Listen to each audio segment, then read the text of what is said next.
Okay, so we have a Fonzo today, man. Firstly, mad setup there, Thank dude. you It so was much, unreal. Dude, just talk us through, like, you're an Eastern Cape boy like us, dude. What? You know, You holding know EC that? strong, dude. Oh. Coming to Cape That Town. is so dumb. I didn't expect you to know that. Dude, we were Eastern Cape, dude. Bless, man. Dude, so Bless. talk us through the growth you had. Like, what Yeah. made you move to Cape Town? What, Uh-huh. what got you into hip hop, bro? Coming from the Bay, bro. Personally, my love for hip hop started in the Bay. Like, you know, PE being like out of the big cities, I feel we're the most left out. And I feel like anyone from PE can agree with that. So in terms of getting my hands on local music, this is just me substantiating why I rap like I rap. In terms of getting my hands on local music like Cabello and Pro, TKZ, all the dudes who were hot back then, it was very, very inaccessible. All we had were just pop stars and international releases. So my influence are obviously American, hence I rap like I rap. My start with rap actually was very holistic in the sense I moved from PE to Cape Town. Shout out to my parents. It was job related and just them trying to make a better life for us. So that was my reason for moving. And it was at like 14, 15, I started understanding that hip hop wasn't just that, like, you know, it's good, nah. Like, Nas was out here telling stories. And obviously, your vocab as like a 12-year-old, you're not gonna like, you're trying to hear the stuff that makes you happy. Yeah. And then once you get that, like, you know, understanding in school, you get older, you kind of feel like, you know, like, the shit is meaningful. Yeah. Like, people are actually saying something. Yeah. That's when my love for hip hop started, when I realized it wasn't just like some random nonsense. So, regarding the progression, I never actually made music in PE. Everything I did, I started in Cape Town at like 16 years old. I started like really wanting to rap. And if I could, by the way, if I could be singing, I would be singing. Like, singers get away with a lot, guys. They get away. I can't sing, so I rap. So, yeah. So back to the point about you said about Nas telling stories, dude. Like, we can tell by your lyrics that you, like, you know, you feel like a lot for this hip hop game. Indeed, and man. you know, and like you said about Cape Town, like there's no love in the city, man. Like, Dude. talk to me about that. Like, we know Joburg's a big Yeah, yeah. scene, but like we have all the talent as seen by you and the other artists out there. Like, what's lacking? Like, we have the great city, we have all the talent. Talk us through, like, what's your thoughts on? Number one, I feel like infrastructure. We don't have big TV stuff here. All we have is like, I don't even know if Sylvan Delan's here. Shout out Hectic 99, but that's for the kids.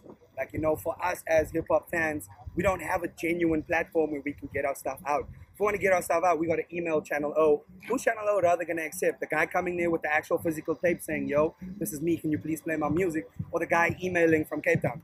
You know, so in terms of infrastructure in the city for getting hip hop as what we love, getting that out there to the mainstream from Cape Town, I don't feel we have the right infrastructure. And obviously, shout out to Halfway Crooks. I feel honored for this interview because stuff like this will help us going forward. You know what I mean? It's digital content. Now people from across the world can see, oh, so this is that guy, that's that guy. And also this clicky thing that happens in Cape Town. Like, you know, I have a song called Dark Out. I performed it today. I meant every word that I said in that song. Cape Town is way too clicky for my liking. You know, like there's certain dudes doing dope stuff on that side, on that side, on that side. In Joburg, you see dudes like AKA, you see dudes like Deleuze, you see dudes like Casper, and granted they have their own cliques, but their cliques is way broader than what ours are.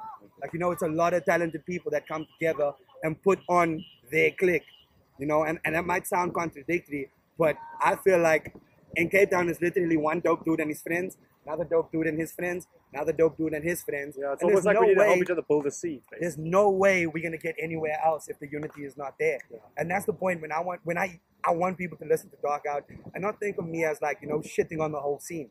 That's not the point of that song. That song is a wake-up call. Because, you know, there are garbage dudes out here from, you know, oh, this guy's from Durban. Let's put him on stage in brackets, blah, blah, blah, DBN or blah, blah, blah, JHB. And then people are like, yeah, let's go to that event.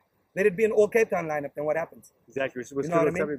Let a club have an all Cape Town lineup. Shout out to Mother City Live. This is why I'm still involved with this initiative. It's my third year running now, just in case you guys don't know. Yeah, we were speaking to Ted Diamond. He said from last year he came back. Yeah. He was saying the growth you've seen with you personally since last year is unbelievable. And I appreciate 2016 has been a good year for you, man. It has, man. Like, funny enough, it's been the 1 year I've put out the least music.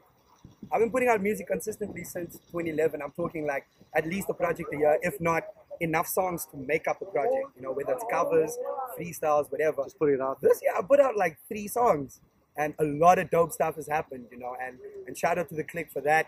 And yeah, man, I dropped volume. It's almost volume. like you're hitting a nerve now with Dark Arts as well. You know what I mean? Like, and I want people to hear that. I really want people to hear that. And again, I'm gonna stress. I don't want Dark Out to be the song that makes people hate me.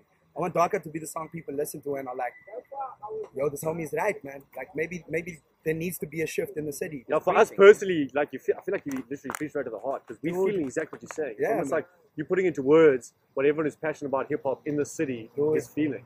And honestly, man, I just feel someone needs to come out and say it, you know. Yeah. And shout out to the boy Youngster, shout out to everyone else doing dope Push things. to get big. But the fact that Youngster had to leave Cape Town to go meet people and do it bigger is disheartening. Exactly. His whole order, everything about him is Cape Town. But Cape Town's not really fully Exactly. behind him. A certain part of Cape Town is, but why isn't the rest of Cape Why Town? not- why not Now, figure I it might out? get a lot of feedback or whatever for what I'm saying right now, but I feel it's the truth. Youngster's brand increased tenfold when he moved to Joburg. Yeah. He was here dropping 20 odd mixtapes a year, like in 2 years, 24 mixtapes. And the city couldn't get behind him. I don't get it, man. So Yeah. from So us, I just there- want to stress the only way we are really going to compete with, I don't want it to be even Joburg. We need to compete with the world because I Yeah. feel the talent is at that range. We have the internet. We have dope people who can make dope videos, dope music. We need to stop this little cliquey kind of, you know, Joburg, Durban, Cape Town battle and start doing a battle of South Africa versus the UK versus America and compete globally rather than within these, even just, these little cliques in the city. Like, nah, Yeah, we let's couldn't go we that couldn't way. we couldn't agree more. Especially the best thing about Cape Town, it's got its own unique spice and flavor, especially in Cape Town hip hop. It does. From growing up on these streets, which Yeah. is great. But talk to us now for a second about AKMG. What's your guys' Wow. plans over there? AKMG is basically a clique. I wouldn't even say it's a rap clique. It's just a creative clique of really It's dope culture dudes. click, basically.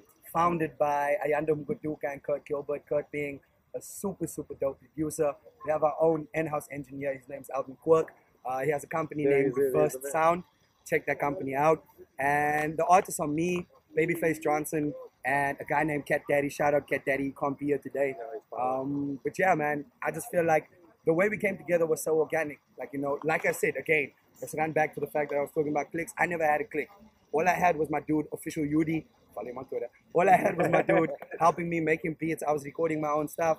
And I never wanted to be involved in a clique because, like, you know how there's, like, a lot of rappers attach themselves to a clique? Then some drama happens, Yeah. like, someone forgets to buy him a beer. Oh, so you bought everyone else a beer. Don't buy me. I'm part of this clique.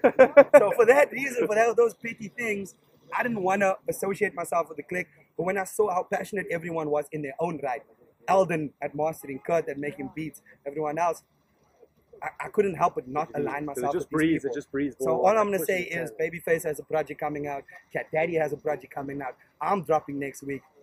Yo. It's lit for AKMG We're waiting for and Beta everyone Bread. else that's affiliated with us. Yeah, look, we've been seeing big things. We're excited to see what comes out, Jack. Just to end off, Yeah. if you had to describe your sound as an animal, Mhm. if you could pick one, what do you think you would go with? Black Panther, straight out. Straight up, without a doubt. Straight out. Right. It's sleek, but it can be aggressive when it wants to be. And it's smooth to listen to. That's my sound, Black Panther. Right, that's your boy Fonzo, ripping Cape Town, bringing up the heat. Shout out Another Halfway scene Crooks. out. Thank you for having me, guys. Bless Thank up. you. Bless. Great.